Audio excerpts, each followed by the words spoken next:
Papa Dudut. Ako nga pala si Celia, 30 years old. After 10 years ay kinailangan kong umalis sa nirerentahan kong kondo dahil gagamitin na raw yon ng may-ari. Kahit anong pakiusap ko na mag-increase na lang ng upa ay hindi pa rin siya pumayag. Wala naman na akong nagawa, gustuhin ko mang magstay ay hindi na pupwede. Nalungkot ako dahil marami akong memorya sa kondo na yon. 2 karelasyon ang dumaan sa buhay ko sa mga panahong nakatira ko roon. Doon din kami madalas nagiinuman ng mga kaibigan ko dahil ako ang pinakamalapit sa mga tinutuluyan nila. Kaya naman masakit sa akin noon na umalis ng sapilitan. Nahirapan din akong makahanap kaagad ng matitirahan na swak sa budget ko at malapit sa trabaho. Hindi nagtagal ay nakahanap ako ng apartment, Papa Dudut. May kalayuan sa trabaho pero mura naman ang upa. Pansamantala lang naman yon. Yon ang iniisip ko. Minamadali na rin kasi ako ng dating landlord ko kasi kailangan na rin nilang lumipat doon sa mismong kondo na nirerentahan ko. Yun ang dahilan kung bakit kinailangan kong lumipat. Kailangan na kasi nilang gamitin ang unit nila. Nakalipat naman ako kaagad at minadali ang pag-aayos ko dahil 2 araw lang ang kinuha kong leave sa trabaho para matapos ang paglilipat ko. Malaki naman ang apartment na nahanap ko. Pero hindi talaga ako masaya, Papa Dudut. Mag-isa ko lang na inasikaso ang lahat. Nilabanan ko ang lungkot at katamaran para matapos na ako. Pahinto-hinto ako noon lalo kapag naaalala ko ang dating kondo na tinutuluyan ko. Alam kong mamimiss ko yon noon lalo na ang mga ka-floor ko na nakasundo ko na at naging kaibigan. Yon ang higit na nagpalungkot sa akin. Panibagong makikilalang kapitbahay at panibagong pakikisama na naman. Nag-overthink ako kaya natigil na naman ako sa pag-aayos. Hanggang sa makarinig ako ng katok sa aking pintuan, Papa Dudut. Si Chrissy ang kapitbahay ko sa compound namin. Kaedad ko lang din siya, Papa Dudut.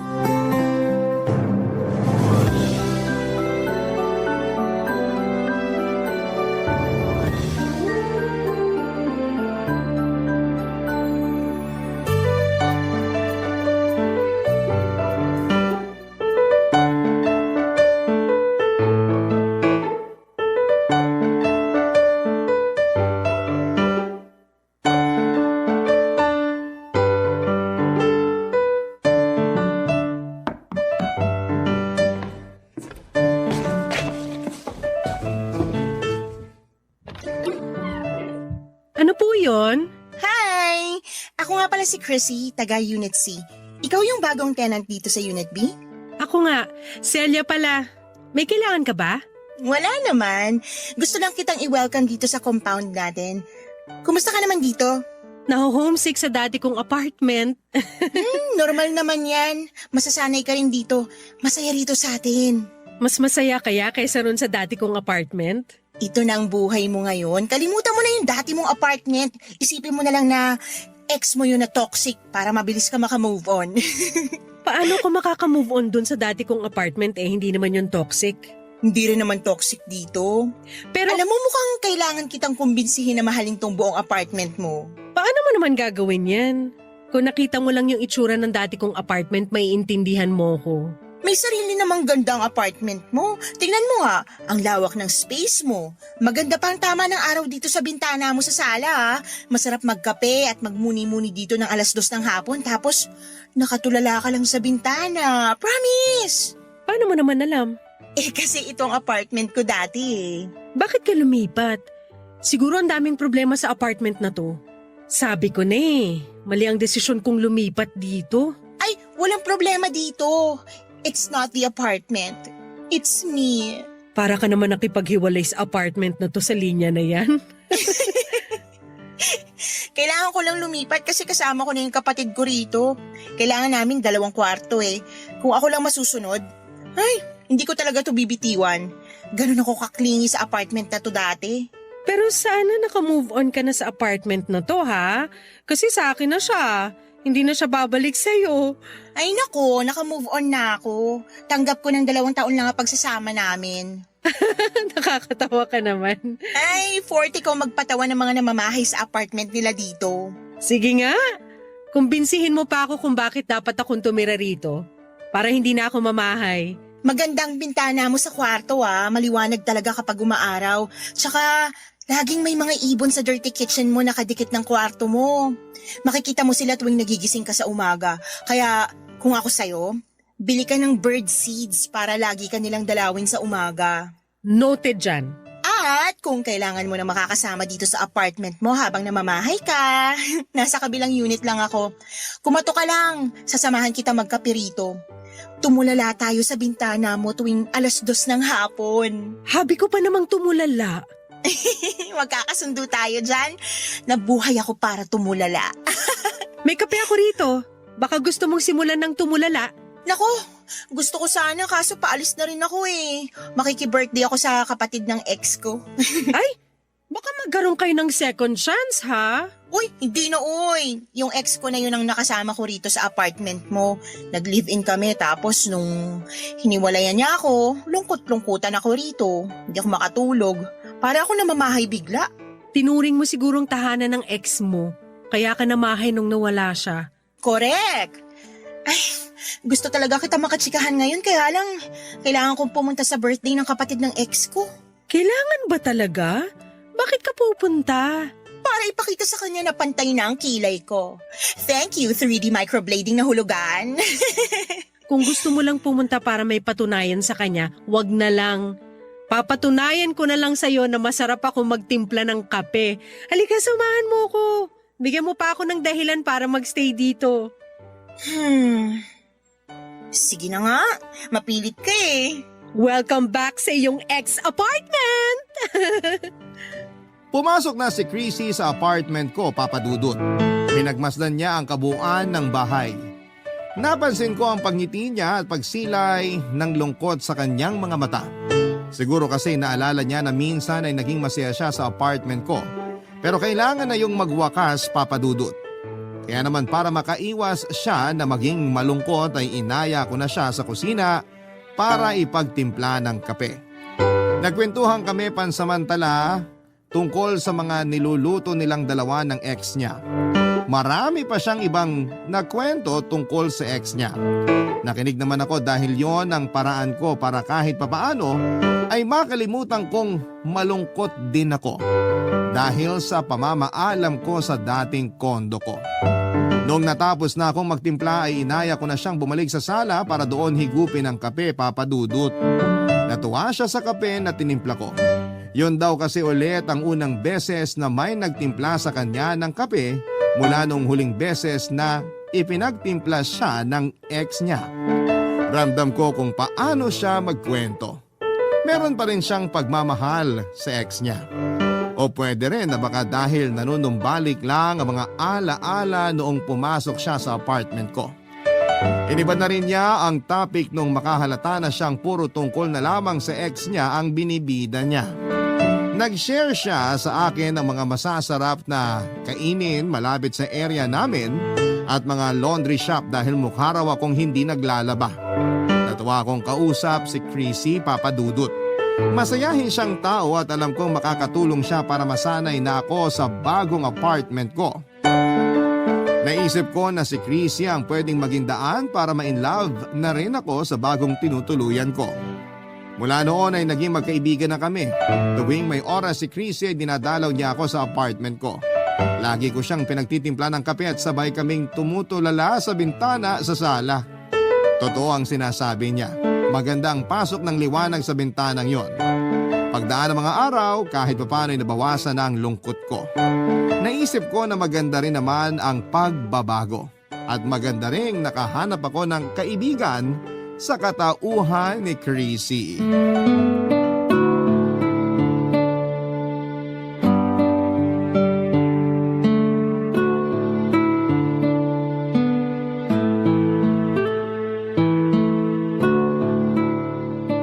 Alam mo Celia, natutuwa ako na ikaw yung umupa rito. Meron kasi yung isa na nag-inquire dito. Ang daming alagang pusa. Hindi ka ba mahilig sa pusa? Ang baho kasi ng dumi at ihi nila, nanunuot sa ilong. Wala namang mabangong dumi at ihi. Parang yung alaga niyong aso. Bakit yung aso namin? Nangangamoy kasi yung dumi ng aso niyo. Natural lang namang mga moy yun. Ikaw na nga nagsabi, di ba? Walang mabangong dumi at ihi. Pero hindi na mangangamoy kung lilinisan na agad. Nililinisan naman namin ah. Pero pinapaabot nyo pa hanggang gabi o minsan madaling araw yung dumi. Nakailang balik na yung mga langaw sa mga dumi na yon pero hindi nyo pa rin nalilinis. Hindi naman kasi lahat ng tao may time maglinis ng dumi ng aso, no? Kaya siguro may mga tao na hindi nag-aalaga ng aso para hindi na kailangan maglinis ng dumi. Paano naman ang proteksyon ng compound natin? Sino yung mga angagat na mga magnanakaw o tatahol sa trespassers? Ang mga aso, hindi lang sila mga bantay para sa mga masasamang loob. Alaga sila at parte ng pamilya. Nangaral pa. Naku, hindi naman. Buti nga nabanggit mo yung tungkol sa mga dumi. Chrissy, paano kaya kung pagkadumi ng alaga niyong aso, walisan na agad? Para hindi natambayan ng mga langaw. Tsaka para hindi rin nangangamoy. Parang ang hirap naman ang pinapagawa mo. Paanong mahirap? Wala pang 5 minuto yung pagwawalis. Alam mo namang mas madalas dumumi ang aso sa isang buong araw kaysa sa tao. Gusto mo ba oras-oras ay bantayan namin yung pagdumi niya para mawalis na namin agad? Busy din naman kami sa buhay. Hindi ko naman sinasabing bantayan yung oras-oras. Kaya lang sana, malinisan agad yung dumi at wag nang hintayin na sa gabi nyo pawawalisan. Minsan kasi natapakan ko nung papunta ako ng trabaho. Kasalanan siguro ng dumi, no? Kasi di siya umilag at nag-adjust sa'yo.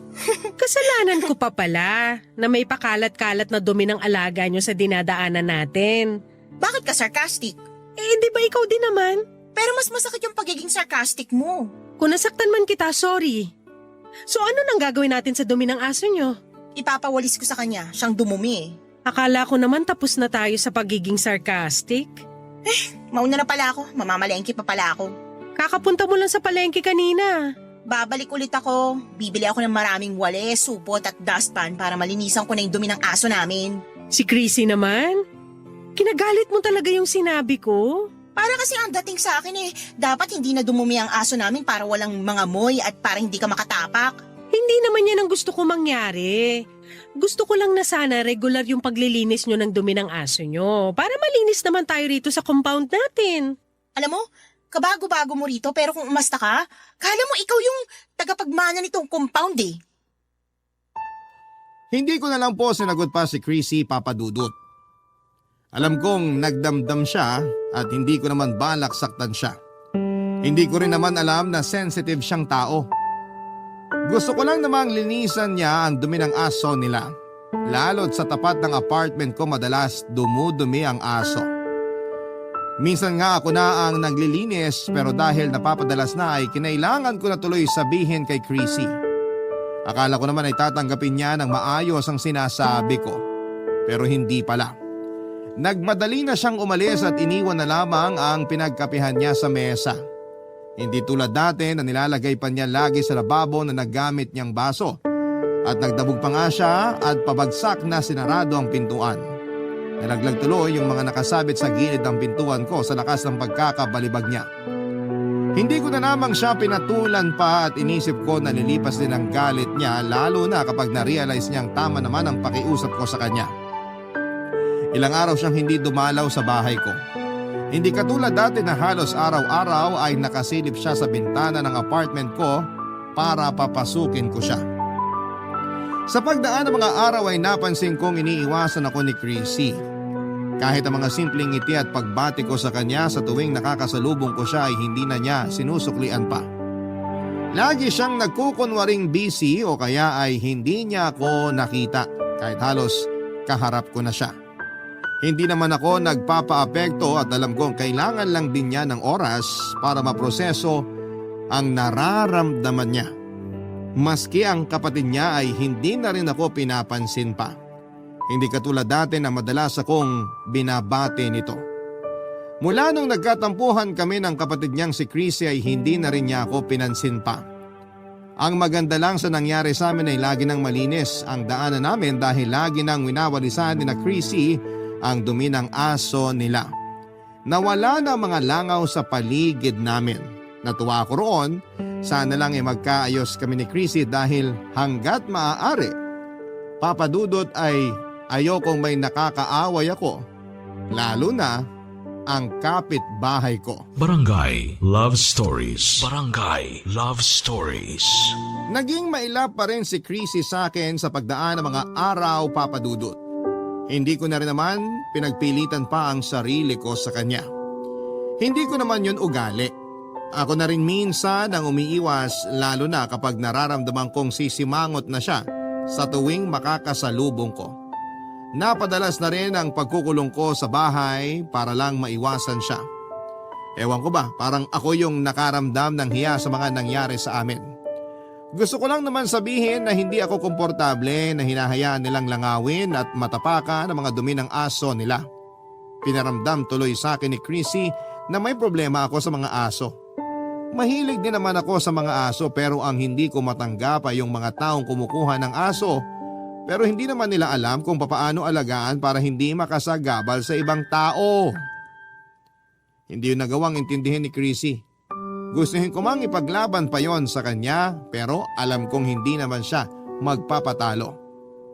Minsan ay sinubukan ko na siyang lapitan. Gusto ko na lang ding magpakumbaba. Malaki rin naman kasi ang naitulong sa akin ni Chrissy para mag-adjust sa bagong buhay ko, sa bagong apartment ko. Konting hindi pagkakaintindihan lang ang naganap sa amin at ayoko nang palakihin pa, lalo't nasa isang compound lang kami at wala kaming ibang choice, kundi ang matutunang makisama sa bawat isa. Kaya naman umorder ako ng baked macaroni sa isang katrabaho ko. Hindi ako maalam sa pagluluto kaya umorder na lamang ako ng pagkain para peace offering para kay Chrissy.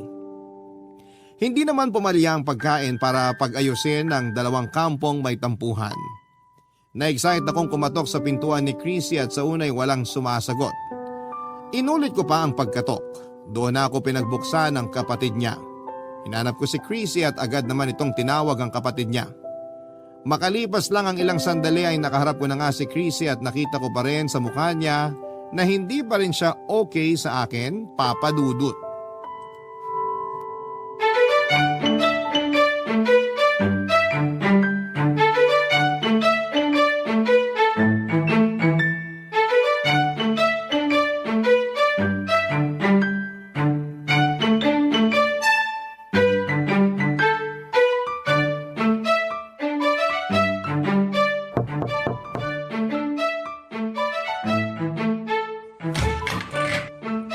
Dumumi na naman ba yung aso namin sa tapat ng bahay mo? Hindi naman. Thank you pala sa paglilinis ng dumi ng aso mo. May choice ba ako? Pinilit mo ko eh. Para rin naman sa ikalilinis ng compound natin yun. Ano bang kailangan mo? Gusto lang kitang kumustahin. Busy. May iba ka pa bang kailangan? Umorder pala ako ng baked macaroni sa katrabaho ko. Pumunta ka lang dito para i-flex yung baked macaroni na yan? Bakit hindi mo na lang i-post yan sa Facebook mo, no? Kailangan sa personal pa talaga i-flex. Hindi ko naman fina-flex. Gusto ko lang ibigay sa'yo. Bakit? Peace offering! Para bati na tayo. Hindi ako kumakain kapag may tomato sauce. Hindi ba? Eh bakit dati kinain mo yung spaghetti na in-order ko? Nag-take out ka pa nga kasi sabi mo masarap. Dati yun, iba na ngayon, no? Nagbabago rin ang panlasa ng tao. Baka magbago ulit kapag natikman mo tong Baked Mac ng kaopisina ko. Walang tumanggi rito kahit sino. Masarap kasi talaga. Kunin mo na. Bakit mo ba pinagpipilitan sa akin yung baked mac na yan? May lasa niyan, no? Aminin mo na! Ipapahula ko talaga to. Walang ganun, Chrissy. Ikaw naman. Namiss lang naman kitang kausap. Namiss ko rin yung lagi kang dumadalaw sa akin tuwing hapon. Sino bang may kasalanan kung bakit hindi na ako dumadalaw sa'yo? Huwag na lang natin pag-usapan para hindi na tayo mag-away. Okay na yun. At sa tingin mo, okay na agad yun sa akin? Masyadong maikli ang buhay para pahabain natin yung galit sa puso natin. Yan ang sabi ng pastor ko. Nakakapagtaka. Nagsisimba ka pala? Awat na tayo sa away, Chrissy. Matatanda na tayo. Ako na tong lumalapit para makipag-ayos sa'yo. Dapat lang naman na ikaw makipag-ayos sa akin, no? Ako ba may kasalanan? Hindi naman ah. Yung aso ko naman. Huwag ka na rin magalit sa aso mo. Patawarin mo na rin siya. Hindi naman niya alam na mali ang dumumi kung saan-saan. Masarap ba talaga yung baked mac na yan? Pinakamasarap sa lahat. Pwedeng ilaban sa ibang bansa. Walang halong lason? Tomato sauce at pagmamahal lang ang halo nito. Huwag ka matakot. Sige, okay na tayo. Talaga? Nakapaghugas ka naman ng mga pinagkainan mo, no? Oo, bakit? Good. Kainin na lang natin yan sa apartment mo. Ayaw mo bang kainin nyo na lang dalawa ng kapatid mo to? Sumabay kang kumain sa akin para alam ko kung totoong walang lason yan. O sige na nga. Pero tawagin mo na rin yung kapatid mo para makikain na rin siya. Hindi na. Siyang dapat maging star witness kung sakaling may mangyaring hindi maganda sa akin kapag kinain ko yung Bake Mac na yan. Ang lala naman ng trust issues? Pero sige, magpaalam ka na rin sa kapatid mo na pupunta ka sa apartment ko para lang makampante ka kung sakaling may plano akong lasunin ka. Bumalik nga si Chrissy sa loob ng bahay nila para i-inform ang kanyang kapatid na kakain siya ng Bake Mac kasama ko. Napailing na lamang ako at natatawa dahil talagang pinagdudahan niyang may laso ng Bake Mac na binigay ko sa kanya. Hinayaan ko naman siya para makampante na siya sa akin. Wala akong ibang gusto noon kundi ang magkaayos kaming dalawa. Pagkatapos noon ay nagmadali na siyang lumabas ng bahay nila para mapagsaluhan na namin ng Bake Mac. Inanda ko ang pagkakainan naming dalawa at sa simula ay parang naiilang pa sa akin si Chrissy. Hinayaan ko siya. Inasikaso ko na lamang siya para maging komportable na siya sa akin. Panayang sulyap niya sa akin pero hindi siya nagsasalita.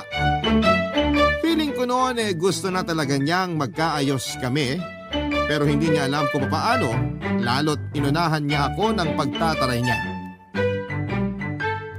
Nung natikman na niya ang Bake Mac na hinanda ko, ay doon na siya nagsimulang maging komportable sa akin. Napakwento na siya tulad ng dati. Ang dami niyang sinabi sa akin para mahabol ko lang ang mga nangyayaring bago sa buhay niya. Natuwa ako habang nakikinig sa mga kwento niya, Papa Dudut. Nakita ko ulit na masaya na siya. Nakita ko ulit na bumalik na ang friendship naming dalawa. Bake Mac lang pala ang katapat ni Chrissy.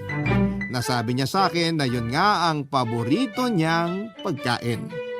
Inuwi na rin niya ang mga natira at pakiramdam ko tinago niya yon sa kanyang kapatid. Tinext niya ako nung gabi at sinabing naubos na niya ang Bake Mac. Tinanong ko kung feeling pa rin ba niya, nilason ko siya. Nireplyan niya ako at sinabing hindi naman daw. Nagbalik na raw ang tiwala niya sa akin dahil sa Bake Mac na ibinigay ko sa kanya.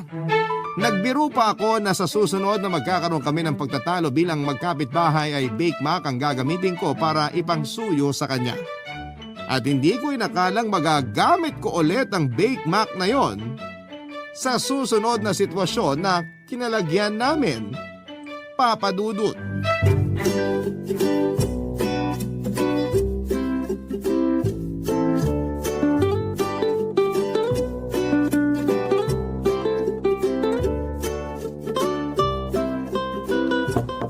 Chrissy, andyan ka ba? Oh, Celia! Kailangan mo na ba yung hiniram kong kawali mo? Nakababad pa kasi sa tubig Hindi ko matanggal yung bakas ng tusino. Idaan ko na lang mamaya pag nahugasan ko na ha. Ay, hayaan mo na. Meron pa naman akong extra na kawali. Kung gusto mo sa inyo na yan. Luma na rin naman Yayamanin, namimigay ng kawali. Bakit ka nga napadaan? Umorder ulit ako ng Bake Mac sa kaopisina ko. Na naman? Kasi kailangan niya ng pera para sa birthday ng anak niya. Kaya napabili ako ng wala sa oras. Sa birthday nga ng kapatid ko, subukan kitang bentahan ng sobra naming paracetamol. Pagkakitaan kita minsan. Che, regaluhan na lang kita ng Bake Mac sa birthday mo. Promise. O ito na, kunin mo na to. Sure ka ba? Parang ang dami naman itong Bake Mac. Gusto mo hati na lang tayo? Di ko rin naman mauubos to kasi nasobrahan na ako kanina sa tosino. Dalawa yung in-order ko. Isa sa akin tsaka isa sa inyo. Ang bait mo naman, hoy! Hindi pa Pasko pero pinaparanas mo na sa amin ng Noche Buena. Thank you, ha? Walang anuman. Alam ko, Bake Mac ang nagpapaganda ng mood mo Mula nga nung binigyan mo ko ng Bake Mac, naging positive na ako sa buhay. Talaga ba? Naku, sakto. Kasi may sasabihin sana ako sa'yo. Ano yun? Kasi Yung exhaust fan nyo. Anong meron sa exhaust fan namin? Kasi nakatutok direkta yung buga ng exhaust fan nyo sa dirty kitchen ko. Yung aircon ko sa kwarto sumasagap ng hangin mula sa dirty kitchen ko. Kaya ayun, Diretsahin mo na ako. lahat ng amoy ng niluluto nyo nasasagap ng aircon ko sa kwarto. Alam nga namang hindi namin gamitin. Kami naman ang mga angamoy niyan. Pero kasi nangangamoy talaga sa kwarto, lalo na kapag nagigisa kayo, nagluluto ng isda. Kumakapit kasi yung amoy sa mga damit ko at sa mga dingding ng kwarto. Ang selan mo naman. Nung una, yung dumi ng aso namin yung problema mo. Tapos ngayon, pati yung amoy ng niluluto namin. Hindi ko na alam kung saan lulugar, Celia. Binubuga nga kasi nung exhaust nyo, yung dumi o baho mula sa kusina nyo papunta sa akin. Ako naman na nakakasagap ng amoy na tinatanggal nyo sa bahay nyo. Gets? Magreklamo ka sa landlady natin, wag sa akin. Kinausap ko na yung landlady natin. Nalaman ko na ikaw pala nagpagawa ng exhaust. Kaya ang sabi niya, ikaw din daw dapat na magpaayos. Tama naman siya. Anong magagawa ko? Alam nga namang ako lang ang mga moy ang kusina. Paano naman ako? Kwarto ko naman na nangangamoy dahil sa pinagawa mong exhaust. Kaya nga exhaust fan Kailangan talaga yan para mawala yung amoy sa kusina namin. Alam ko naman kung anong gamit ng exhaust, kaya lang sana pinagawa nyo ng maayos. Yung hindi nakakaperwisyo ng kapitbahay. Anong gusto mong gawin ko? May nakausap na akong gumagawa ng exhaust. Kailangan daw kasi ng roof ventilator cap. Para yung buga ng hangin sa kusina nyo sa bubong nyo lalabas. Hindi mangangamoy sa inyo, hindi rin mangangamoy sa akin. Ang hassle naman ng gusto mong ipagawa. Gagastos pa kami. Pwede naman kitang pautangin. Paunti-unti ka na lang magbayad. Wala namang kaso sa akin eh. Ayokong umutang, no? Baka naman pwedeng hindi ka na lang mag-aircon para hindi nasasagap sa kwarto mo yung amoy ng kusina namin. Malabo naman yun. Ang init sa kwarto ko. Tsaka alam mo naman night shift ako. Sa umaga at tanghali ang tulog ko. Yun pa naman ang oras na nagluluto kayo. Mabilis kasi ako magising kapag may hindi ako nagugustuhan na amoy. Alam mo, dapat sa'yo walang kapitbahay. Hindi ka marunong mag-adjust? Chrissy, sinusubukan ko namang mag-adjust pero mali naman kasi yung exhaust fan mo. Kasi nga nakatutok sa apartment ko. Pwede mo namang gamitin yung exhaust fan mo pero pagawan mo ng tamang ventilation para hindi ako yung nakakasagap ng baho ng kusina mo. Hindi na ako nakapagpigil pa, Papa Dudut. Napalakas ang boses ko habang dinedepensahan ko ang sarili ko. Hindi ko gusto na ang ginagawang panggagaslight sa akin ni Chrissy kaya nasagot ko na rin siya. Akala kong uubra ang Bake Mac para makapag-usap kami ng mas maayos. Pero hindi pala. Hindi na sumagot sa akin si Chrissy habang hawak niya ang Bake Mac at inirapan ako nito. Lumabas siya ng kanyang bahay at saka nilapag sa sahig ang Bake Mac na ibinigay ko. Saka nagmarcha papasok ng loob ng kanilang bahay. Hindi niya ako nilingon o tinignan man lang bago pumasok. Pero pinaramdam niya sa akin ang pagdadabog niya. Pabagsak pa niyang sinarado ang pintuan. Lumabas ang kanyang kapatid at sinamangutan din ako.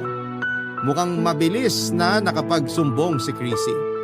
Kinuha ko na lang ang Bake Mac at saka nagmadaling pumasok sa loob ng kwarto. Muli ay nagkaroon kami ng alitan ni Chrissy. Nahiya na rin ako lumabas ng bahay dahil panay ang parinig niya kapag alam niyang nasa sala lamang ako at maririnig ko ang boses niya. Patuloy pa rin siya sa paggamit ng exhaust nila sa kusina. Mas tumindi pa nga ang amoy ng mga niluluto niya. Nagluto siya ng tuyo at ibang mga malalansang isda na kahit mababad sa kumukulong mantika ay malansa pa rin. Paulit-ulit din ang paggamit niya ng mantika sa pagluluto, kaya halo-halo na yung amoy kapag lumalabas sa exhaust niya. Mas matindi tuloy ang kapit ng amoy na yon sa kwarto ko. Gusto ko na sanang magreklamo sa landlady ko kaya lang ay baka mas lalo lang kaming magkaroon ng alitan ni Chrissy. Gusto ko pa rin magkaayos kami. Pero hindi ko na alam kung kailan willing makipag-usap si Chrissy sa akin ng panahong yon Papa Dudut. Barangay Love Stories. Barangay Love Stories. Ilang buwan na ang lumipas pero hindi pa rin kami nagkakaayos ni Chrissy. Ang masakit pa ay hindi pa rin niya pinapagawa ang exhaust niya. Kahit na hindi ako naka-aircon noon ay pumapasok pa rin ang amoy ng kusina nila sa kwarto ko. Napadalas na tuloy ang tulog ko sa sala para lang makaiwas sa amoy. Kaya lang sa sala naman ay nangangamoy ang dumi ng aso nila. Hindi na muling naglilinis si Chrissy ng dumi ng aso nila, Papa Dudut. Hinahayaan na lamang niyang hanggang gumabi at nakakainis lang dahil yung aso nila sa tapat pa ng pintuan ko nagdudumi. Nakakaramdam na ako noon ng inis. Pero hindi ko pa alam ang gagawin at masyadong sensitive si Chrissy kapag pinupuna ang mali sa kanya. Yon ang napansin ko, parang hindi siya marunong mag-adjust sa ibang tao. Kahit ang kapatid niya ay hindi rin ako kinakausap at minamalditahan din ako. Nakausap ko na ang isang kapitbahay namin at tulad ko ay may problema rin sila sa ugali ni Chrissy. Pero mas pinili na lang daw nilang manahimik dahil gumaganti itong si Chrissy. Kaya mas lalo ako natakot na lumapit sa kanya dahil baka kung ano pa ang gawin niya. Sa Facebook ay madalas siyang nagpaparinig tungkol sa akin. Alam kong tungkol yon sa akin dahil naka-hashtag pa ang Bake Mac sa bawat parinig niya kahit na wala namang kinalaman ang Bake Mac sa post niya. Hindi ko na lang din pinatulan pa. Hinayaan ko na lamang hanggang sa isang araw ay bigla na lamang niya akong blinak sa Facebook. Talagang pinersonal na niya ang paglapit ko sa kanya para ayusin ang exhaust nila. Isang araw ay meron siyang ginawa na hindi ko na nakayanan pang tanggapin. Pinuntahan ko siya sa kanilang apartment at doon ay hinarap ang kalokahang ginawa niya sa akin.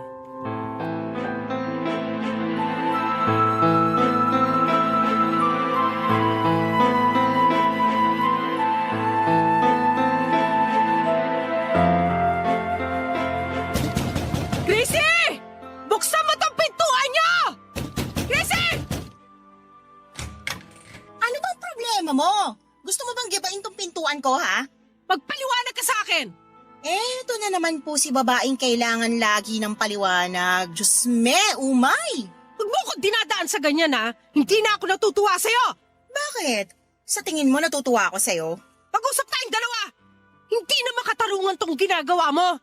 Pinalagpas ko na yung mga dumi ng aso mo sa tapat ng pintuan ko. Hinayaan ko na rin magbuga na mabawang hangin ng exhaust fan nyo. Oh, thank you, kamahalan. Isang malaking karangalan na nag-adjust ka sa dumi ng aso at kusina ko. Kailangan ko ba tanawin to bilang utang na loob? Tapos ganyan ka pa ako magsalita? Hindi talaga uso sa'yo mag-adjust, no? Kapag nasasabihan ka na mali, gumaganti ka? Anong klase pag-uutak ka meron ka? Alam mo, wala akong time makipag-diskusyon sa'yo. Mag-usap tayo! Pupuno na ako sa'yo! Ano na naman ba kinakagalit mo? Ano na naman bang irereklamo mo ngayon? Marami bang banyo mo? Ako na naman ba may kasalanan? Marami ka bang labahin ngayon? Ako pa ulit ang may kasalanan? Bakit mo sinabi sa mga nagde-deliver ng parcel na patay na ako? Ah, yun ba? Hindi yata kami nagkaintindihan eh. Bakit kailangan mo sabihin yun sa kanila? Kailangan ko ang mga parcel na yon! Ayaw na nilang i-deliver dahil sinabi mo matagal na akong patay sa mga rider! Anong klase pag-uutak kayang Chrissy? Ginawa naman nilang literal yung ibig sabihin ng patay. Gusto ko lang iparating sa kanila na para sa akin, patay ka na. Hindi ka na nag-e-exist sa buhay ko. Ganun lang kasimple. Malay ko ba kung ginawa nilang literal? Silang may mali. Laging mali ang ibang tao, no? Pero ikaw ang perfect mo? Hindi ka pwede magkamali? Mali naman kasi sila talaga. Bakit nila ginawang literal yung sinabi ko? Sinabi mo sa kanila na i-cancel ng account ko kasi may gumagamit para mang-scam ng mga rider? Paano mo to didepensahan ngayon, ha? Aba, malay ko ba kung may gumagamit ng account mo para manloko ng riders? Talamak pa naman ngayon yung ganyan. Nakakaawa yung riders. Sinabi ko lang yon para makapag-ingat sila. Talaga ba, Chrissy? Baka naman sinabi mo yun dahil sa galit mo sa akin. Pwede rin. Talagang ganyan ang ugali mo, no? Ayaw mo na magbago? Magbabago lang ako kapag alam kong may natatapakan na akong tao. Ilang beses mo na akong tinapakan! Mala teleserye naman ang linya mo na yan. Hindi ako nakikipagbiroan sa'yo! Hindi rin ako nakikipagbiroan sa'yo. Ang hirap mong maging kapitbahay! No wonder kahit yung nasa kabilang unit, ayaw ka rin kausapin dahil sa kagaspangan ng ugali mo! Nabigla si Chrissy sa mga sinabi ko. Hindi na rin kasi ako nakapagpigil pa. Ang mga parcel ko na pinakancel ni Chrissy ay mga kailangan ng tatay ko para sa pagpapagamot niya. Yun lang naman ang hinihintay kong dumating bago ako umuwi sa probinsya namin para personal ko yung dalhin. Sinubukan kong tawagan ng rider para ipa-deliver ulit sa akin pero na-cancel na raw yon at wala na siyang magagawa pa. Sinubukan kong i-order ulit pero aabutin muli ng 2 linggo bago makarating sa akin dahil galing pa yon sa ibang bansa. At pre-order yon. Hindi ko sinabi yon kay Chrissy dahil mas nauna yung galit ko sa kanya. Mangiyak-ngiyak akong pinaliwanag sa nanay ko ang nangyari. Mas lalo akong naiyak, lalo't naramdaman ko ang lungkot sa boses ng nanay ko. Naghalo-halo ng galit, lungkot at inis. Hindi ko kayang patawarin si Chrissy sa ginawa niyang ito sa akin. Ang masakit pa ay hindi man lang niya nakitang mali ang ginawa niya. Kaya naisip ko na rin gumanti sa kanya. Baka sakaling makaramdam siya. Baka sakaling maintindihan niya ang pinanggagalingan ko. Hindi na ako pumayag na ako lang ang gagawa niya ng masama. Handa na rin akong labanan siya. Sa tuwing dumudumi ang aso niya sa tapat ng pintuan ko ay nililipat ko yon sa tapat ng pintuan nila. Pinasarhan ko rin ang exhaust fan niya mula sa dirty kitchen ko. Kaya hindi na niya yon magagamit pa para magbuga ng hangin mula sa kusina niya. At ang pinakahuli ay kinausap ko rin ang mga nagdi-deliver ng parcel niya para sabihing scammer siya. Nabantuloy siya. Nakarating ito sa kanya at narinig ko na lamang ang malakas na pagkatok niya sa pintuan ko. Hindi ko kagad yon binuksan para sumakit ang kamao niya. Nang magpasya na akong pagbuksan siya ay nakita ko ang mukha niya na namumula na sa galit kasing pula ng kamao niyang napagod sa kakakatok papadudot.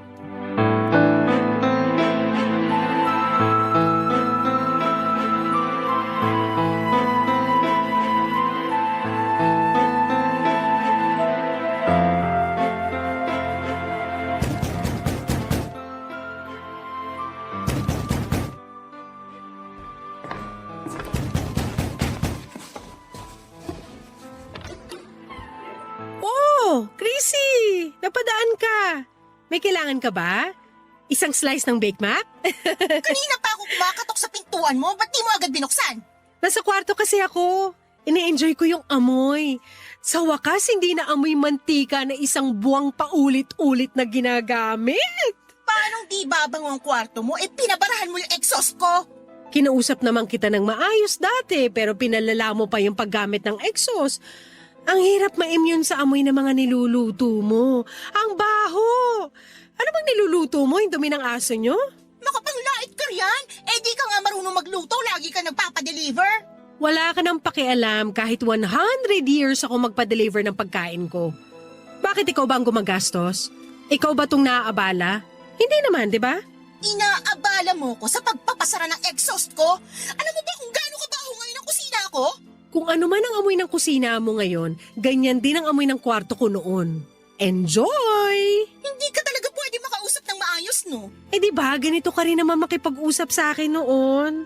At bakit kailangan mong ilagay ang dumi ng aso ko sa tapat ng pintuan ko? Sa tapat ng pintuan mo, dumumi ang aso ko Na dapat namang nililinisan mo, di ba? Winalis mo nga, pero dinala mo naman sa tapat ko. Kung maayos kang kapitbahay, sana pagkawalis mo, dinakot mo na para itapon sa basurahan. Pwede mo namang hiramin yung dustpan ko Bakit ako magdadukot hindi ko naman aso yan? Kala ko ba pet lover ka? Oo, pet lover ako. Hindi ko naman sinasaktan ng aso mo sa tuwing dumudumi siya sa pwesto ko. Wala naman siyang alam dun. Kaya binabalik ko lang sa'yo yung dumi. Kasi mas may isip ka kaysa sa aso mo. Alam mo na dapat responsibilidad mo ang dumi ng aso mo. Tamad ka lang kamo na magwalis ng dumi ng aso. Ano bang tamad? Winalis ko naman ang dumi ng aso mo. Winalis mo papunta sa akin. At least winalis, diba? Pati mga parcel ko pinakailaman mo. Mabuti na banggit mo yan. Parang proud ka pa sa ginawa mo sa mga parcel ko Proud ka rin naman na pinagmuka akong patay sa mga nagde-deliver ng parcel ko. Ang liit na bagay nung ginawa ko sa'yo kumpara sa ginawa mo sa akin. Sinabi mo sa riders na scammer ako. Nakakasakit ka ng loob ah. At ako, hindi ba ako nasaktan nung sinabi mo sa riders na patay na ako? Malay ko ba kung seryosohin nilang sinabi ko? At malay ko rin ba kung siseryosohin nilang sinabi ko tungkol sa'yo? Hindi ka talaga magpapatalo, no? Kailangan mo talagang gumanti. Sino ba sa atin ang naunang gumanti? Ikaw naman, di ba? Nananahimik ako rito pero sinagad mo ang pasensya ko. Napaka-arte mo. Hindi ka lang napagbigyan sa mga gusto mo, gumanti ka na bigla. Aba, sabihin mo yan sa sarili mo. Ikaw to nagsimula ng gulo. Maayos akong nakiusap sa'yo tungkol sa aso at sa exhaust mo pero anong ginawa mo? Pinalala mo lahat. Mula ngayon, patay ka na talaga sa akin. Wag na wag lang ako matsyempohan ng mga nagde-deliver sa'yo dahil hindi mo magugustuhan ang sasabihin ko sa kanila. Huwag ka mag-alala. Hindi na ako magpapadeliver dito sa bahay. Diretso na agad sa opisina dahil dun walang demonyong kapitbahay na katulad mo. Naka-demonyo ka dyan, akala mo anghel ka? Nagmumukha akong anghel kapag natatapat sa'yo dahil sa kasamaan mo. Umayos ka ha? Kabago-bago mo rito pero kung umasta ka, kala mo ikaw ang nagpaparenta? Ikaw nga, tagal-tagal mo na rito pero hindi mo rin alam ang tama at mali. Eh di ikaw na ang perfect, ikaw na ang magaling makisama. Magaling talaga ako makisama. Hindi katulad mo. At mula ngayon, magkalimutan na tayo. Kalimutan mo na rin ang Bake Mac na pinangako ko sa birthday mo. Tche!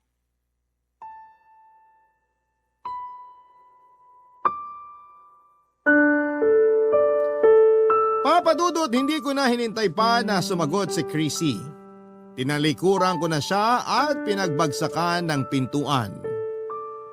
Doon ako naka-feel na tamang ginawa ko at kailangan kong maiparamdam sa kanya ang ginagawa niyang mali sa akin noon. Hindi ako nagpasindak sa kanya. Kahit na ilang beses siyang nagparinig sa akin noon, ay hindi ko na siya pinansin pa.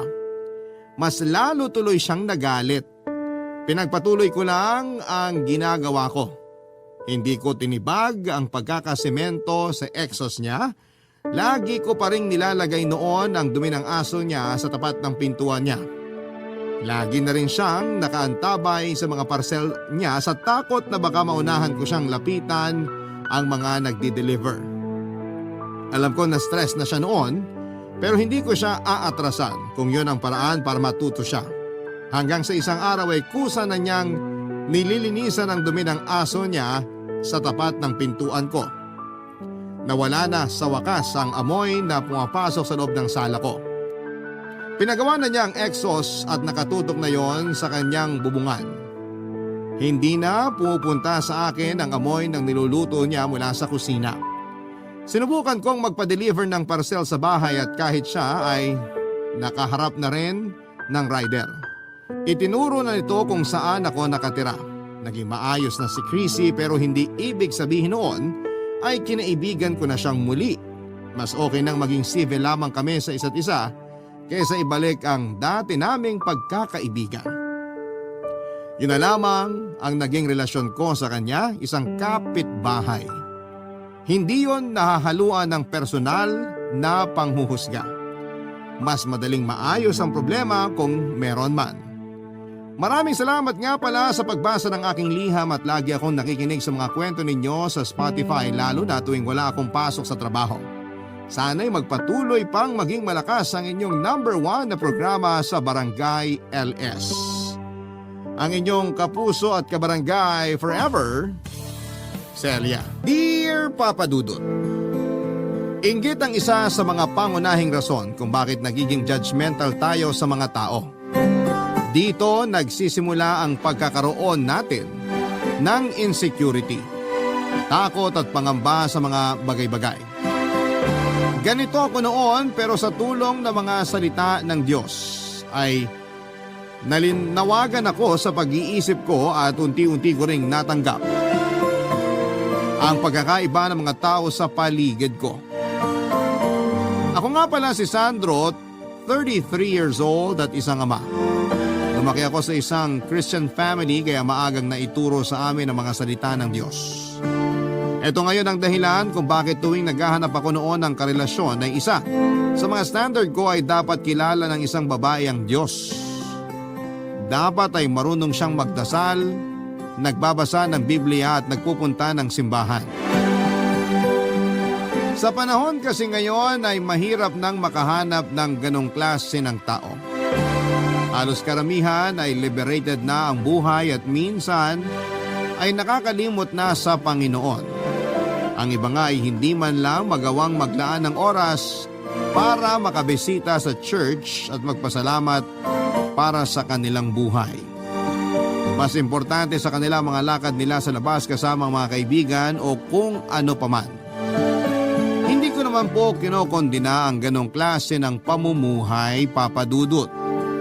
Kung ano man ang gusto nilang gawin sa buhay nila ay wala na akong karapatan para manghimasok. Ang sa akin lang ay hindi silang nararapat para sa akin. Akala ko noon ay may hirapan ako sa paghahanap ng babaeng para sa akin. Hanggang 8 years ago ay isang babae ang nakilala ko na pasok sa ugaling hinahanap ko, Papa Dudut.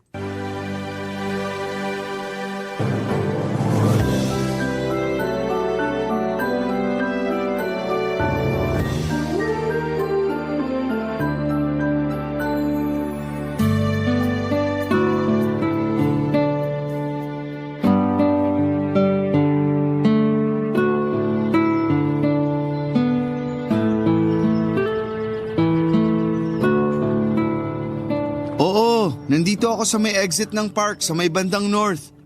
Basta kapag nakita nyo na yung bench na may nakaupong babae na kay-team, ako yung katabi niya. Ha? Sorry, kausap ko yung kaibigan ko sa phone. Basta, aantayin ko kayo rito ah. Naka-blue ako. Babay na. Dalian nyo. Sorry, nadamay ka pa. Kanina pa kasi ako hinahanap ng mga kaibigan ko eh. Naliligaw na yata sila. Okay lang. The Purpose-Driven Life ba yung binabasa mo? Aha? Bakit? Yung original version ba o yung bago? Hindi ko sure. Meron bang bagong version nito? Oo, meron. Kapag yung original, may 5 purpose lang yon. Pero yung latest version, may dinagdag pa silang 2 purpose. Yung original siguro to kasi 40 chapters lang to eh. Okay. Pagkatapos mo niyan, magandang basahin mo rin yung bago. 42 chapters yun. Sige, try ko maghanap yun sa bookstore kung meron. Maganda ring basahin mo yung The Purpose-Driven Church. Para sa mga pastor talaga yun, pero pwede rin naman para sa mga normal na tao. Marami kang matututunan dun. Niragaluhan ako nun ng pastor namin dati. Ang sequel nun ay ang binabasa mo ngayon. Bakit? Wala. Ngayon lang ako nakakita ng lalaking obsessed sa self-help books. Ha? Bakit? Wala na bang lalaking ganun ngayon? Marami pa kami, hindi lang halata. Mukhang sa maling lugar pala ako naghahanap eh. Dito lang pala ako sa park makakakita ng lalaking mahilig din magbasa ng libro. Marami kasing libro sa bahay nung bata ako kaya lumaki rin akong mahilig magbasa. Pero hindi self-help book ang The Purpose-Driven Life. Yung writer niyan mismo ang nagsabi kasi hindi tungkol sa iyo yung libro, kundi tungkol kay God. Kaya self-help book man tong binabasa ko o hindi. Nice to meet you. I'm Eliana. Sorry. Ako si Sandro. Sorry, hindi na tuloy ako nakapagpakilala. Okay lang. Mas interesting talaga ang mga libro kaysa sa akin. Interesting ka rin naman.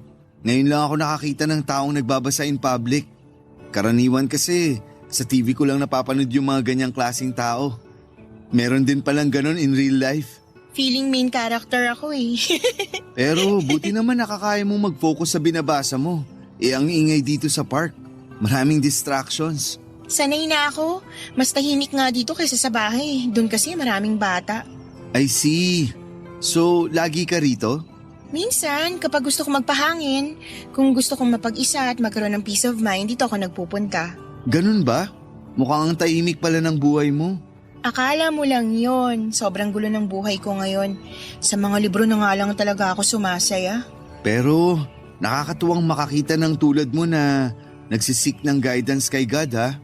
Sa panahon kasi ngayon, marami nang nakakalimot sa Panginoon eh. Isang bagay yan na tinuro sa akin ng mga magulang ko. Dapat never ako makalimot sa Diyos. Tama naman. Taga rito ka lang din ba? Hindi, galing akong Paranaque. Anong ginagawa mo rito? May lakad kami ng mga kaibigan ko. Dito raw yung meeting place. Kaso kanina pa ako paikot-ikot.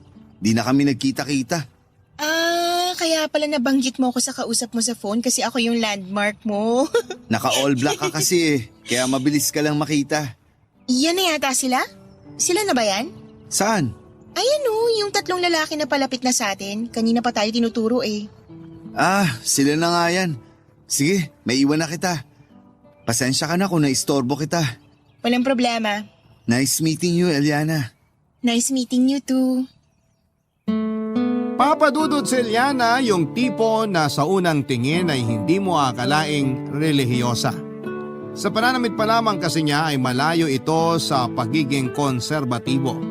May highlight na asul ang abot hanggang balikat na buhok nito. Nakashave din ang magkabilang gilid ng kanyang buhok katulad ng mga kalalakihan kapag nagpapa-undercut sila.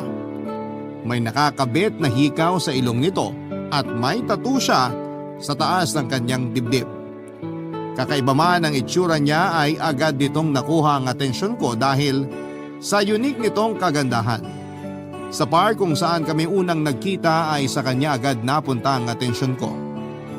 Nakaupo lamang siya noon sa isang bench na parang walang pakialam sa mundo habang nagbabasa ng libro. Unique si Eliana, papadudot. Pero ang mas nagpa-unique pa sa kanya sa kabila ng self-expression na ipinapakita niya sa publiko ay malakas ang pananampalataya niya sa Panginoon. Agad akong naakit sa kakaiba niyang ugali sa puntong hinanap ko pa siya sa Facebook at doon ay nagpatuloy ang pag-uusap namin. Naging chatmates kami ng ilang buwan hanggang sa sinubukan ko siyang ligawan. Sinagot naman niya ako at matapos ang 2 taong relasyon namin ay nakatanggap kami ng isang blessing. Isang baby na bunga ng pagmamahalan naming dalawa. Nagdesisyon kami ni Eliana na magpakasal bago pa man niya ipanganak ang bata. Pero dahil pareho pa kaming walang ipon noon ay sa civil wedding ang napag-usapan naming pag-iisang dibdib. Saka na lamang kami magkakaroon ng church wedding kapag nakaipon na kami ng pera.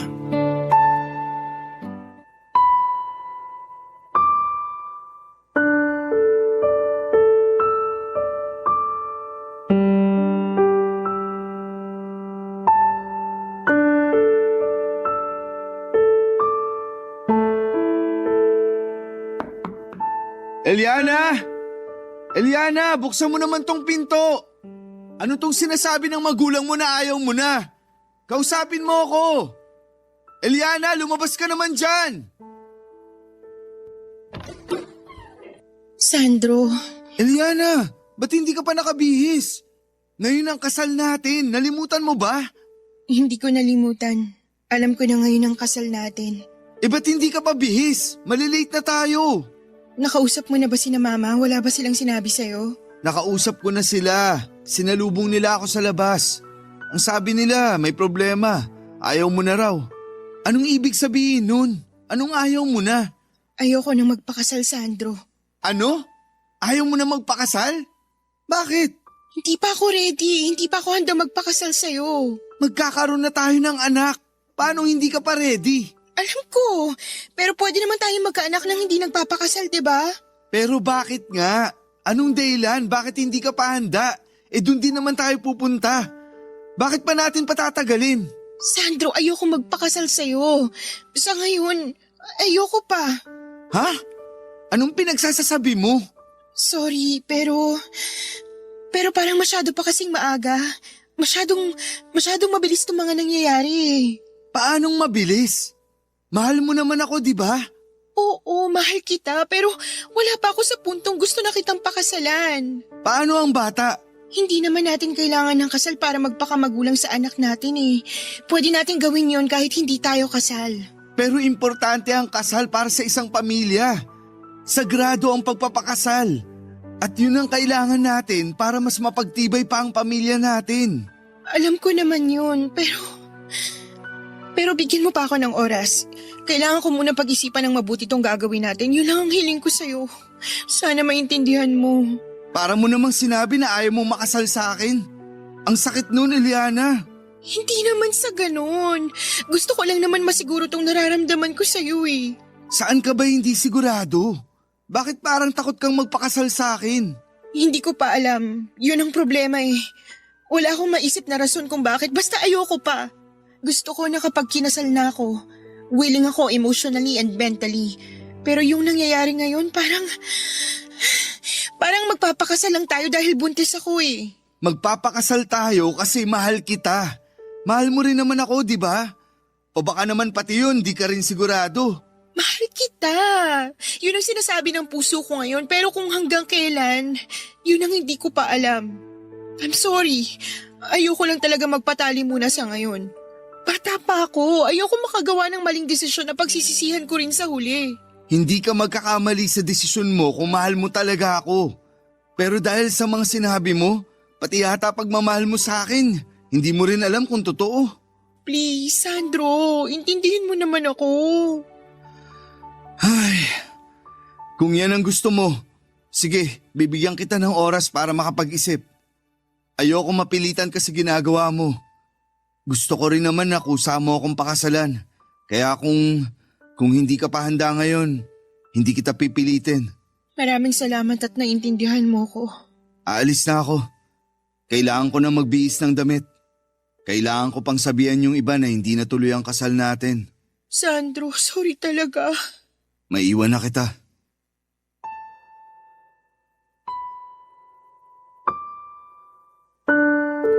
Ano pa mang pagpupumilit ko ay hindi na talaga natuloy ang kasal namin ni Eliana Papadudut. Hindi naman pwedeng pilitin ko ang isang tao na pakasalan ako lalo na kung hindi pa siya handa kaya tinanggap ko na lamang ang mga kagustuhan ni Eliana. Nagpatuloy ang relasyon namin dalawa hanggang sa maisilang nito ang anak namin Papadudut. Isang cute na baby girl na pinangalanan naming Safia ang bata. Matapos manganak ay sa amin tumira si Eliana pero hindi rin po ito nagtagal. Matapos ang 5 buwan ay bumalik sa kanila si Eliana matapos siyang makipaghiwalay sa akin. Inamin niya, pati na rin sa pamilya ko na nawala na raw yung pagmamahal niya sa akin. Hindi na raw niya nakikita ang future niya na kasama ako. Yun din ang isa sa mga rason kung bakit ayaw niyang magpakasal sa akin noon, Papadudut. Ang sabi pa niya ay blessing daw ang pagkakaroon namin ng anak na hindi namin inaasahan, kaya thankful siya doon. Pero ang pagbuo namin ng isang pamilya na hindi raw niya nakikitang magiging masaya, yon ay pwede pa raw maiwasan. Papadudot, masakit po para sa akin ang ginawang yon ni Eliana. Sa puso't isipan ko, ay siya na talaga noon ang inaasahan kong mapapangasawa at makakasama ko sa panghabang buhay. Mahal ko siya ng sobra-sobra, pero nakakalungkot na hindi pala ganon kalalim ang pagmamahal niya sa akin. Sa huli ay pinakawalan ko rin siya. Hindi naman niya ipinagkait sa akin ang anak namin, Papadudut. Nagdesisyon kaming dalawa na maging co-parent ni Safia. Na kahit hiwalay man kaming magulang niya ay sabay naming siyang pinalaki at inalagaan. Barangay Love Stories. Barangay Love Stories. Papadudot, dahil bata pa si Safia ay automatic na napunta siya sa kanyang nanay. Kahit na ganoon ay naging maayos naman ang co-parenting setup namin ni Eliana. Tuwing weekdays ay naka Eliana si Safia at kapag weekends naman ay nasa bahay namin siya. Kapag birthday naman ng bata ay salitan kaming dalawa. Noong first birthday at binyag nito ay naganap ang selebrasyon sa isang malaking venue. Noong second birthday ng bata ay sa bahay ni Eliana ito nangyari at sa amin naman nag-celebrate si Safia ng third birthday niya. Pagsapit ng Pasko ay kasama namin ang anak ko samantalang sa New Year naman sila magkasama ng kanyang ina. Masasabi kong healthy ang naging relasyon namin ni Eliana kahit na hiwalay na kami, Papadudut. Kahit papaano hindi naman namin ipinaparamdam sa bata na wala siyang magulang. Hindi namin siya pinabayaan at nilunod namin siya sa pagmamahal at pag-aalaga. Dumaan ang mga taon na gano'n ang setup ng pamilya namin. Nang mga panahong yon ay wala na talaga kaming nararamdaman ni Eliana para sa isa't isa. Naging matalik na magkaibigan na lamang kaming dalawa at sa katunayan ay sa akin pa nga humihingi ng love advice noon si Eliana noong nagkaroon siya ng bagong lalaki sa buhay niya.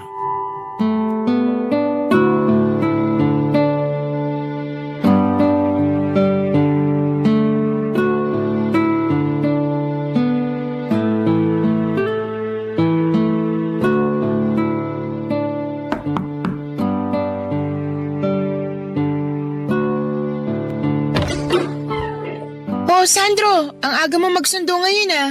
Dadaan pa kasi kami sa grocery. Medyo marami kaming bibilin ngayon. Talaga? Bakit? Anong meron? Halika, pasok ka muna. Nagpromise ako kay Safia na magpipiknik kami ngayon kasama lola niya. Kaya ilalabas ko sila mamayang hapon. Exciting naman. Kaya naman pala gustong-gusto na niya makasama daddy niya ngayon eh. Alam mo bang maaga rin siyang nagising ngayon? Siyempre, daddy's girl yan eh. Asus, maupo ka muna. Salamat. Nasaan na si Safia? Nasa kwarto niya, nag-aayos pa ng gamit niya. Isang oras na yata naghahanda yung batang yun eh. Hindi makapili ng damit na dadalihin niya. Sige, antayin ko na lang siya. Maaga pa naman eh. May iba tayo. Tama ba tong nakikita ko? Bakit? Naglilinis ka? Oo, bakit? Dati naman ako naglilinis ng bahay ah. Parang hindi naman. May bisita ka ano? Oo, may inaantay akong bisita ngayong araw. Kaya naman pala nag-general cleaning eh. Sinong darating? Maniligaw mo? So heto na nga. Yung usapan natin last time, yung lalaking tinatanong ko sa'yo, naalala mo pa ba? Yung musikero na nagbabanda-banda sa mga bar? Oo, yun nga, si Harold. Siya yung bisita mo ngayon? Oo, siya nga. Inaya ko siya dito sa bahay para makapag-bonding kaming dalawa. Teka, kayo na ba? Ang bilis naman. Hindi pa, getting to know pa lang kami. Naks, getting to know. Bakit ako noon? Di mo naman ako inimbita sa bahay mo. Eh, wala pa naman akong bahay nun, siraulo ka. Alam nga namang dalhin kita sa bahay ng magulang ko. Sa bagay, may punto nga naman. Pero ang bilis naman. Kailan lang nung nagtatanong ka sa akin ng opinion ko tapos ngayon, inimbita mo na agad dito sa bahay mo? Ganito kasi yun. Di ba nga nagtanong ako sa'yo kung ano yung mga signs na nagkakagusto sa'yo yung isang lalaki? Oo, madami akong binanggit na example sa'yo. Halos lahat ng yun nakita ko kay Harold. Alam mo kung anong ginawa ko? Ano? Kinonfront ko siya kung may gusto ba siya sa akin o wala. Lah, ang desperada naman ang dating mo nun. Ay nako, matanda na ako para magpakipot pa, no? Tsaka hindi naman bagay sa akin magpatwitams. Gusto ko siya eh, so kung gusto niya ako, edi push na agad tayo sa ligawan portion. Ba't pa namin patatagalin? Ang laki na talaga ng ipinagbago mo. 5 years ago, hindi ka naman ganyan eh. Siyempre, tumatanda na. Dapat galaw-galaw, baka single na pumanaw. So ano namang gagawin nyo dito? Maglilinis, ganon. Hindi. Magmo-movie marathon kami tapos magluluto. Weh, movie marathon at luto lang ba talaga? Di ako naniniwala. Hoy, tampaling kita dyan eh. Doon ka na nga, puntahan mo na si Safia sa kwarto niya. Di pa yung nagbe-breakfast ha? Ako nang bahala. Bibili na lang kami ng pagkain sa labas. Pero Eliana, seryoso. Alam mo na ginagawa mo kaya may tiwala na ako sa'yo. Nag-mature ka naman na. Marami ka nang natutunan habang tumatanda kaya sana this time, dapat sure ka na sa mga pinagagagawa mo, okay? Huwag mo na akong alalahanin, alam ko tong ginagawa ko. Hindi na ako yung Eliana noon na walang kasiguruhan sa buhay. Mabuti kung ganun. Enjoy sa movie marathon yung dalawa. Sira ulo.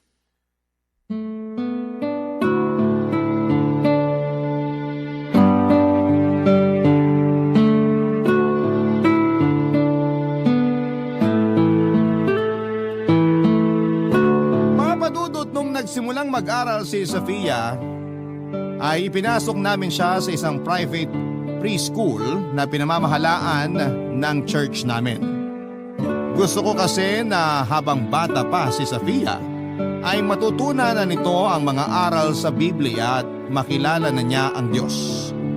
Pumayag naman si Eliana sa gusto ko, Papa Dudut. Maganda ang paaralan na yon dahil doon din ako nagtapos ng nursery at kindergarten. Noong mga panahon na yon ay nakahanap na rin si Eliana ng panibagong pag-ibig. Sa pagdating ng bagong lalaki sa buhay niya ay medyo inilayo ko ang sarili ko sa kanya para hindi ako maging sagabal sa relasyon nilang dalawa, lalo na't may nakaraan kami ni Eliana.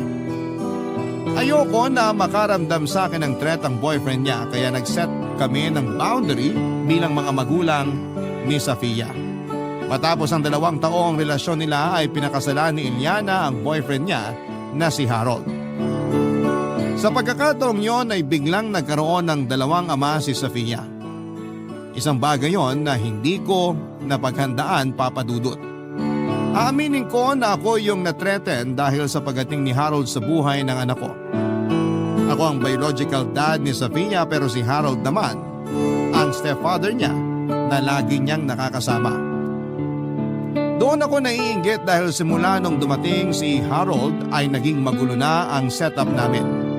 May pagkakataon noon na hindi na nasusunod ang schedule namin ni Eliana dahil tuwing weekends na dapat ay nasa akin si Safia ay lagi silang nasa labas para daw magkaroon sila ng family bonding. Biglang feeling ko ay na-left out ako, Papa Dudut, at pakiramdam ko ay naitsapwera na lamang ako sa buhay ng anak ko. Kaya naman bago pa lumala ang lahat ay kinausap ko si Eliana tungkol sa problema ko, Papa Dudut.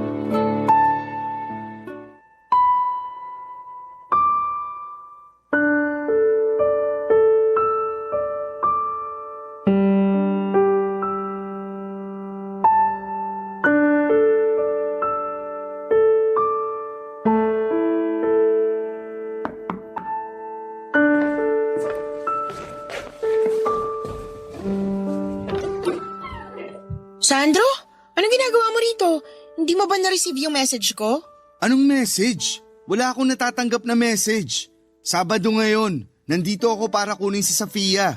Hala, nag-message ako sa iyo kagabi. Nagpaalam ako na lalabas kami nila Harold ngayon at isasama namin si Safia. Ano? Sa akin siya dapat ngayon ah.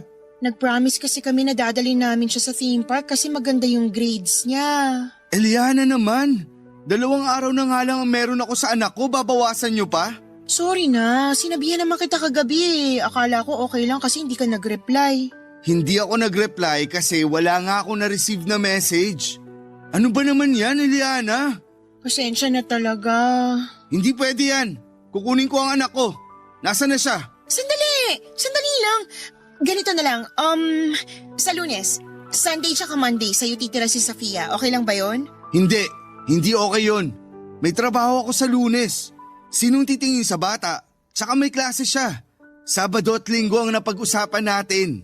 Kaya yun ang dapat na masunod. Ilabas mo na si Safia. Huwag ka namang selfish, Sandro. Inaabangan ni Safia tong araw na to eh. Excited na nga siyang umalis. Huwag ka namang killjoy. Ako pa ngayon yung killjoy? Ikaw tong hindi sumusunod sa usapan natin? Ibibigay ko na nga siya sa'yo sa Lunes eh. Ayaw mo ba yun? Pati Martes na rin kung gusto mo. So ganito na ngayon ang sistema natin. Wala nang schedule.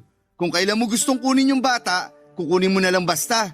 Okay, sige. Oo, mali ko na hindi ko sinabi sa'yo to ng mas maaga. Sorry. Pero pagbigyan mo na yung bata kahit ngayon lang. Sige na, kunin niyo na si Safia. Pero hindi ako aalis dito hanggat hindi natin to naaayos. Naaayos ang alin? Ito, kada may ganap kayo, ako na lang lagi yung mag-a-adjust. Hindi pwede yun. Ako na nga yung limitado ang oras dito kasama yung anak ko. Ako pagugulangan nyo? O sige, ganito na lang. MWF sa akin si Safia tapos TTHS sa'yo naman siya. Paano yung Linggo? Siyempre sa akin siya, ako yung nanay eh. At bakit naman sa'yo? Aangal ka pa ba? Mas dumami na nga yung araw mo kasama si Safia. Dati Sabado, Linggo lang. Ngayon Martes, Huwebes at Sabado ka na. Choosy ka pa? Hati tayo sa Linggo. La, seryoso? Ayaw mo pa ipabigay? Tumatanda na si Safia. Gusto kong makasama ang anak ko bago siya maging cold na teenager. O sige, total manggagaling siya sa'yo ng Sabado, sa'yo na rin yung Linggo ng umaga. Akin yung Linggo ng gabi hanggang Lunes. Ayos na ba yon? Yan, dapat ganyan, para fair. Ang dami mong alam. Ano, okay na? Pwede na namin kunin si Safia ngayon. Oo, okay na. Mag-ingat kayo sa pupuntahan nyo. Ingat ka rin pa uwi. Teka, sandali lang. Ano? Kailan magsisimula yung bagong schedule natin? Ano? Pati ba naman yan? Next week. Okay? Goods na ba? Mabuti na yung sigurado. Okay na ako sa next week. Sige na, paliliguan ko pa si Sofia. Sandali! Ano na naman, Sandro? Sinasayang mo oras ko eh. Magpapakita lang ako saglit sa anak ko. Galit agad? Nandito na ako. Alangan namang di ko siya kumustahin. Halika na, pumasok ka na. Kumain ka na ba? Hindi pa nga eh. Sumabay ka na rin sa amin.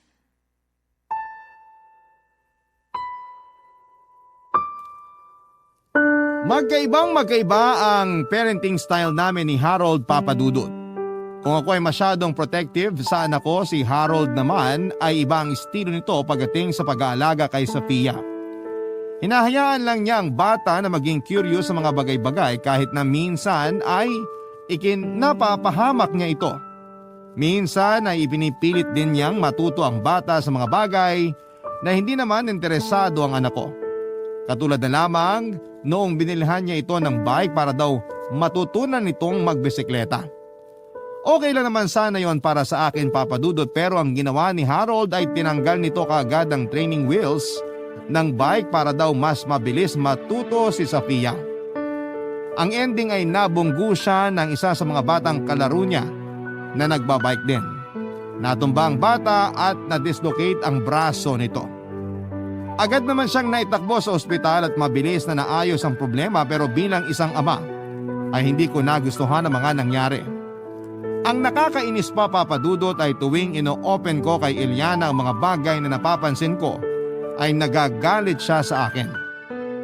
Mas kinakampihan niya ang asawa niya na naiintindihan ko naman, kaso nga lang ay hindi man lang niya buksan ang isipan niya para maintindihan din ito kung ano ang pinupunto ko.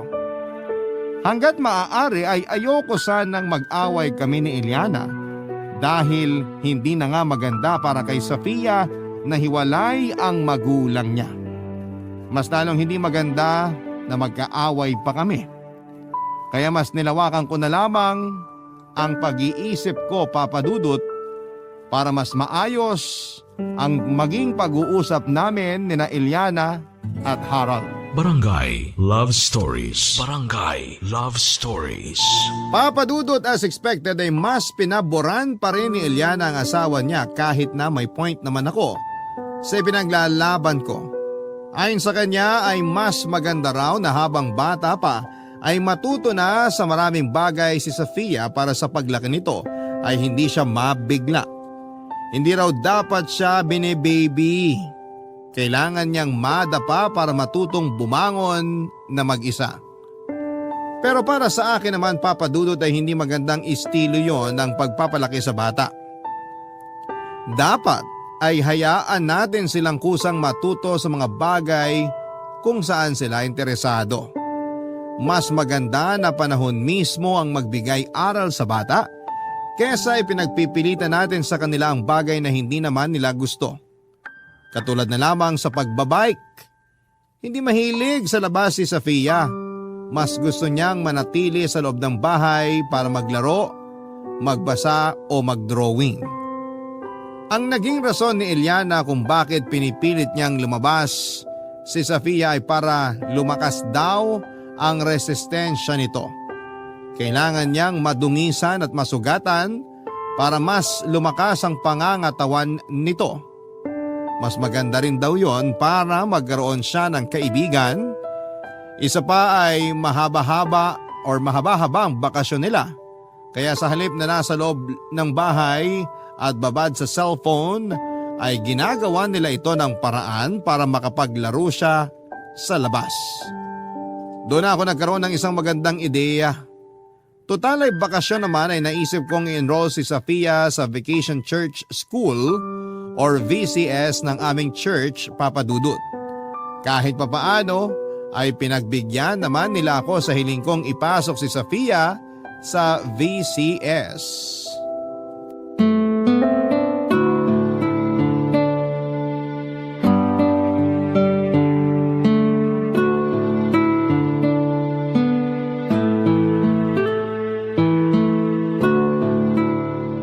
Hello, magandang umaga po. Magandang umaga rin. Dito ba yung VCS? Vacation Church School? Opo sir, dito po. Ilang taon na po ba si baby girl? 9 years old. Ah, dito nga. 8 years old and up. Ako ang magiging teacher nila. 7 pababa naman, dun sila sa kabilang classroom kasama si Teacher Loida. Ah, baby girl, pasok ka na sa loob para makilala mo mga classmate mo. Oh, pasok ka na raw, Safia. Huwag makulit, okay? Oh, tingnan mo, di man lang marunong magpaalam. Mga bata talaga ngayon. Excited lang po siguro. Ikaw yung magiging teacher nila? Yes po, ako nga po. Pakibantayan na lang siya ha. Tahimik lang yan karaniwan, pero kapag nakahanap ng makulit na kalaro, lumalabas din yung pagkamakulit niya. Huwag kang matakot na pagalitan siya kapag nagkataon. Sige po, wag po kayong mag-alala. Safe po sila rito. Ano nga ulit pangalan mo? Michi po. Ako naman si Sandro. Nice to meet you po. Preschool teacher ka rin ba dito? Parang ngayon lang kita nakita. Nag-aral kasi dati dito si Safia, kaya kilala ko na yung mga teachers dito. Si Teacher Loida, nursery teacher yun ni Safia. Opo, bago lang. Pero matagal na rin akong teacher. Sa ibang church nga lang. Ah, so same religion ba tayo? Parang gano'n na nga po. Baka kilala niyo po yung father ko. Pastor po siya. Siya actually yung bagong papalit dito. Magpapalit na naman ba ng pastor? Opo, next month. Anong pangalan ng father mo? Pastor June. Baka po kilala niyo siya. Si Pastor Jun yung mestizo na matangkad? Tama ba? Siya nga po. Tatay ko siya. Oo, naaalala ko na siya. Naging pastor na siya dati rito eh. Bata pa ako nun sa pagkakaalala ko. Ah, oo. Naging pastor na siya dati dito. Baka nga nagkasabay na tayo sa church service nun eh. Pero nadestino din agad si Papa sa ibang church kaya parang 2 taon lang yata siya rito dati. Oh, I see. Tapos ngayon, babalik na ulit siya rito. Oo, by next month. Tapos ako naman, lilipat na rin dito. Dito na rin ako magtuturo ng preschool. Mabuti naman, para may bagong mukha dito sa church natin. Pero napaaga yata yung paglipat mo.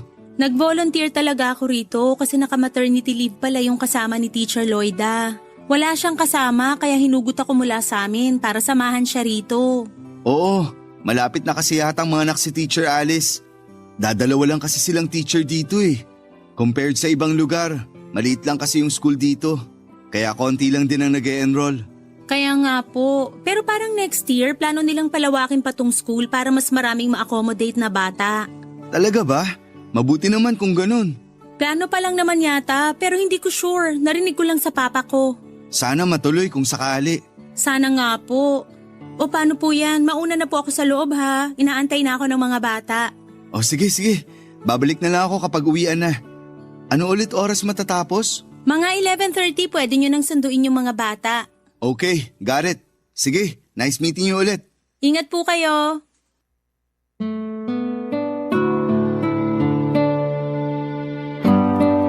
Papadudot na kapag tapos si Michi sa kursong Bachelor of Elementary Education, major in Preschool Education. Simula noon ay isa na siya sa mga naging teacher ng preschool na ipinatayo ng church namin. Maraming branch ang church namin, Papadudot, at sa bawat church ay may sarili silang preschool. Galing pa sa ibang lugar si Michi pero magkapareho kami ng religion. May isa siyang kapatid na lalaki na nagtatrabaho naman bilang marino. Malit na babae lamang siya, sweet siya at mahiyain. May pagkakahawig siya kay Shaira Diaz na laging mapungay ang mga mata. Siyang naging teacher ni Safia sa isang linggong VCS nila. Sobrang saya ng anak ko noon dahil muli niyang nakita ang mga dati niyang kaklase at nagkaroon pa siya ng mga bagong kaibigan. Pero ang pinakamahalaga sa lahat ay nagkaroon siya ng pagkakataong aralin ang mga istorya sa Biblia. Yun ang goal ng Vacation Church School, Papadudot. Ginagawa ito taon-taon para mapagpatibay ang pananampalataya ng mga bata sa Panginoon. Maliban doon ay naghihinang din ito ng creativity nila dahil binibigyan sila ng sapat na panahon para sa creative skills nila. Half day lang ang VCS mula sa bahay nila Eliana ay sinusundo ko si Safia ng alas 7 ng umaga para dalhin sa church namin at saka ko siya binabalikan kapag lunch break ko na sa trabaho. kasabay ng isang linggong pag-aaral ni Sofia sa mga salita ng Diyos, ay nagkaroon naman ako ng pagkakataong makilala ang teacher niyang si Michi, Papa Dudut.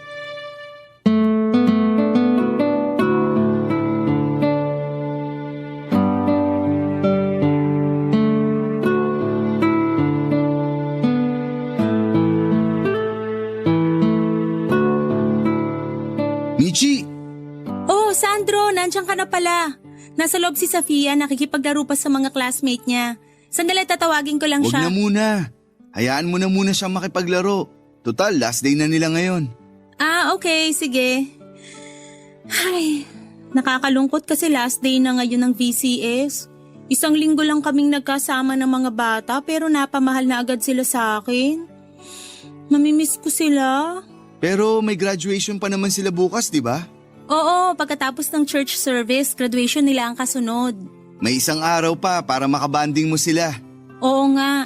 Tsaka magkakaroon din pala ng lunch dito after. May mga parents kasi na nag-donate ng pagkain.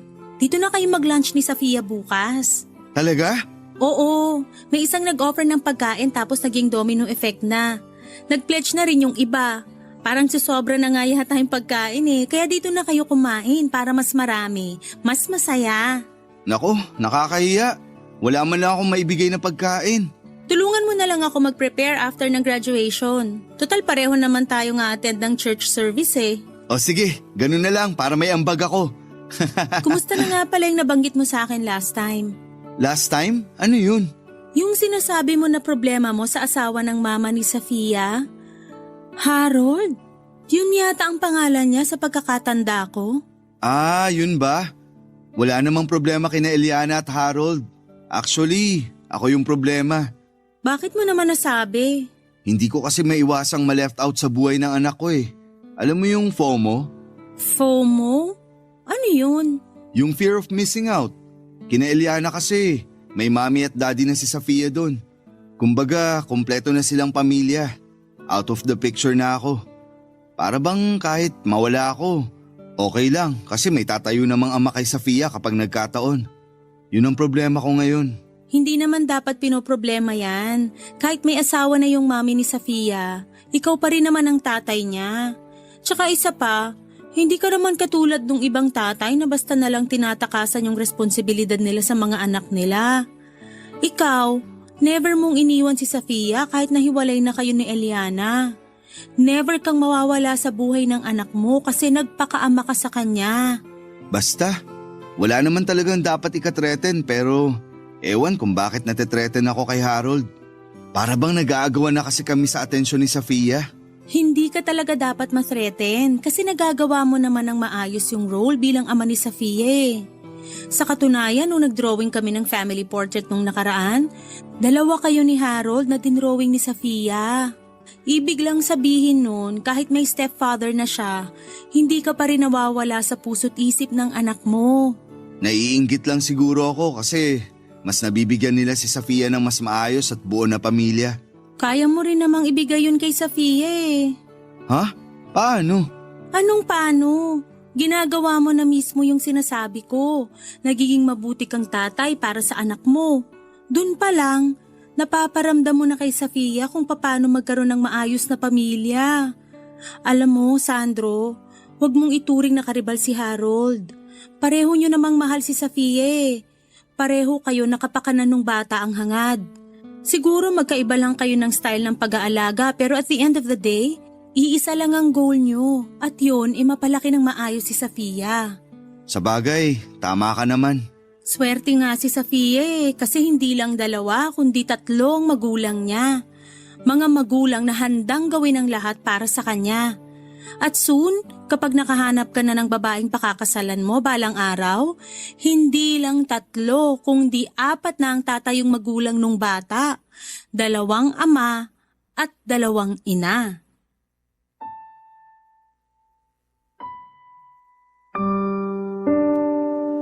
Papa Dudut, hindi nagtagal ay nagkatotoo nga ang mga sinabi sa akin ni Michi at naging 4 ang mga magulang ni Sofia. Maliban sa amin ni Eliana na biological parents nito ay nagkaroon din siya ng mga step parents, si Harold at saka walang iba kundi si Michi. Kung paano kami nagkatuluyan ni Michi ay nagsimula ang lahat nung natapos ang VCS nila ni Sofia. Nagkaroon na kami noon ng bagong pastor sa church namin at eto nga ang tatay ni Michi. Dahil doon ay mas naging close pa kaming dalawa ni Michi at mas tumibay ang pagsasama namin dahil sabay kaming nagsisilbi sa church namin. Sa mga sumunod na buwan ay unti-unti na akong na-develop ang feelings ko para sa kanya hanggang sa sinubukan ko siyang ligawan. Nagkaroon kami ng 3 taong relasyon bago namin naisipang magpakasal na. Makalipas ang 1 taon ay nagkaroon kami ng sariling anak. Papa Dudut, 13 years old na ngayon si Sofia at may 3 na siyang nakababatang kapatid. Ang anak namin ni Michi na si Miggy at ang 2 anak naman ni Eliana at Harold. Sa tulong ni Michi ay unti-unti ko ring natanggap na hindi ko kontrol ang buhay ni Sofia. Ganon din na hindi ko kontrol ang pagpapalaki sa kanya ng iba pa niyang mga magulang. Ang ginawa ko na lamang ay mas nilawakan ko pa ang pag-iisip ko at sinubukang makipagtulungan kina Eliana at Harold para maipagpatuloy namin ang maayos na pagpapalaki kay Sofia. Dito na po nagtatapos ang aking kwento, Papa Dudut. To God be the glory, ang inyong forever kapuso at kabarangay, Sandro.